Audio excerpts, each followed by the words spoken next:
നമ്മുടെ ആഗ്രഹസാധ്യത്തിനായി ദേവീദേവന്മാർക്ക് സമർപ്പിക്കുന്ന ഉപഹാരമാണ് വഴിപാട്. ഓരോ ദേവീദേവന്മാർക്കും ഇഷ്ട വഴിപാടുകൾ ഓരോന്നാണെന്ന് നാം മനസ്സിലാക്കണം.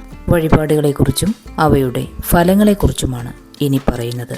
ശിവഭഗവാന്റെ ഇഷ്ട വഴിപാടുകളും ഫലങ്ങളും. ആഗ്രഹ സാഫല്യത്തിന് രുദ്രസൂക്ത പുഷ്പാഞ്ജലി, ആയുർബലത്തിന് ആയുസൂക്ത പുഷ്പാഞ്ജലി, രോഗശാന്തിക്കും ആരോഗ്യലബ്ധിക്കും മൃത്യുഞ്ജയ ഹോമം, വിവാഹം നടക്കാൻ ഉമാമഹേശ്വര പൂജ, കുട്ടികളുടെ ദീർഘായുസിനു വേണ്ടി കറുക ഹോമം, ആഗ്രഹ സാഫല്യത്തിന് കൂവളമാല ചാർത്തൽ, ശ്രീകൃഷ്ണന് വെണ്ണ നിവേദിക്കുന്നതിൻ്റെ ഫലം വിദ്യാവിജയം, ഭാഗ്യസിദ്ധി, സന്താനലബ്ധിക്കായി നടത്തുന്ന വഴിപാടാണ് സന്താന ഗോപാല മന്ത്രപുഷ്പാഞ്ജലി. വിദ്യാവിജയത്തിന് കൃഷ്ണസന്നിധിയിൽ നടത്തുന്ന വഴിപാടാണ് വിദ്യാഗോപാല മന്ത്ര പുഷ്പാഞ്ജലി. ശ്രീകൃഷ്ണ ഭഗവാന് കളഭം ചാർത്തുന്നത് ഉദ്ദിഷ്ടകാര്യ സിദ്ധിക്കായാണ്. ശ്രീകൃഷ്ണന് നാണയപ്പറ നടത്തുന്നത് വിശേഷപ്പെട്ടതാകാൻ കാരണം കടബാധ്യത തീർന്ന് സാമ്പത്തിക ഭദ്രതയോടെ ജീവിതം നയിക്കാൻ ഇതിനാൽ സാധ്യമാകും എന്നതാണ്.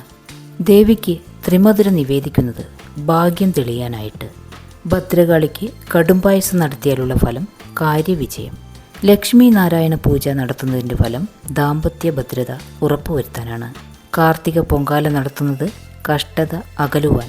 കാളിക്ക് ചുവന്ന പട്ട് സമർപ്പിക്കുന്നത് തടസ്സങ്ങൾ മാറാൻ വേണ്ടിയാണ്. വിവാഹ തടസ്സം മാറി വിവാഹം നടക്കാനും ദാമ്പത്യ ഭദ്രതയ്ക്കും വേണ്ടി പട്ടും താലിയും സമർപ്പിക്കുന്നു. കളഭം ചാർത്തുന്നത് ധനാഭിവൃദ്ധിക്കും ഭാഗ്യം തെളിയാനും ദുരിതശാന്തിക്കും വേണ്ടി. ആളുരൂപം നടക്കൽ സമർപ്പിക്കുന്നത് രോഗമുക്തിക്കായി ചെയ്യുന്നതാണ്.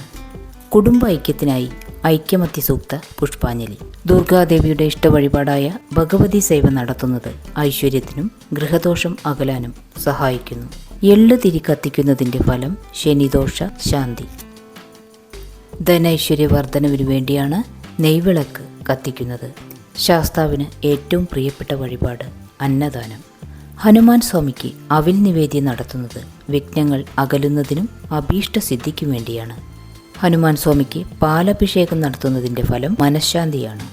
സന്തോഷകരമായ ജീവിതവും ദീർഘായുസ്സും സിദ്ധിക്കുന്നതിനു വേണ്ടി ഹനുമാൻ കോവിലിൽ സിന്ദൂരം ചാർത്തൽ വഴിപാടായി നടത്തുന്നു. കദളിപ്പഴം സമർപ്പിക്കുന്നതിൻ്റെ ഫലം കുട്ടികൾ ഊർജ്ജസ്വലരാകാൻ വേണ്ടി. ദൃഷ്ടിദോഷശാന്തി, ശത്രുദോഷശാന്തി എന്നിവയ്ക്കായി രക്തപുഷ്പാഞ്ജലി നടത്തുന്നു.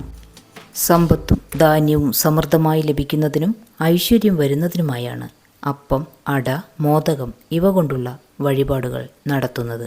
നാളികേരം ഉടച്ചു ചെയ്യുന്ന വഴിപാട് വിഘ്ന നിവാരണത്തിനായി. കറുകമാല സമർപ്പിക്കുന്നത് രോഗശാന്തി, ഐശ്വര്യം എന്നിവയ്ക്കായിട്ട്. ഉദ്ദിഷ്ടകാര്യ സാധ്യമാണ് വിഷ്ണു ഭഗവാന് കളഭം ചാർത്തുന്നതിൻ്റെ ഫലം. പാലഭിഷേകം നടത്തുന്നതിൻ്റെ ഫലം രോഗശാന്തി. ധനസമൃദ്ധിക്കായി നടത്തുന്ന വഴിപാട് മഞ്ഞപ്പട്ട് ഭഗവാന് സമർപ്പിക്കുക എന്നതാണ്. ദുഃഖ നിവാരണത്തിനായാണ് വിഷ്ണു സന്നിധിയിൽ പാൽപായസ വഴിപാട് നടത്തുന്നത്. കാര്യവിജയത്തിനായി ത്രിമധുരം വഴിപാടും രോഗശമനത്തിനായി മുഴുക്കപ്പും നടത്തുന്നു. ശാസ്താസന്നിധിയിൽ നീരാഞ്ജനം കത്തിക്കുന്നതിൻ്റെ ഫലം ഇഷ്ടകാര്യസിദ്ധി, പാപശമനം എന്നിവയാണ്. ആയില്യപൂജ വഴിപാട് നടത്തിയാലുള്ള ഫലം ത്വക്ക് രോഗശമനം, സർപ്പപ്രീതി, സർപ്പദോഷം നീങ്ങൽ എന്നിവ. നിത്യപൂജ വഴിപാട് നടത്തിയാലുള്ള ഫലം സർവ്വവിധ ഐശ്വര്യം. ബ്രഹ്മരക്ഷസ് പൂജ വഴിപാട് നടത്തിയാലുള്ള ഫലം സ്ഥലദോഷത്തിനും നാൽക്കാലികളുടെ രക്ഷയ്ക്കും.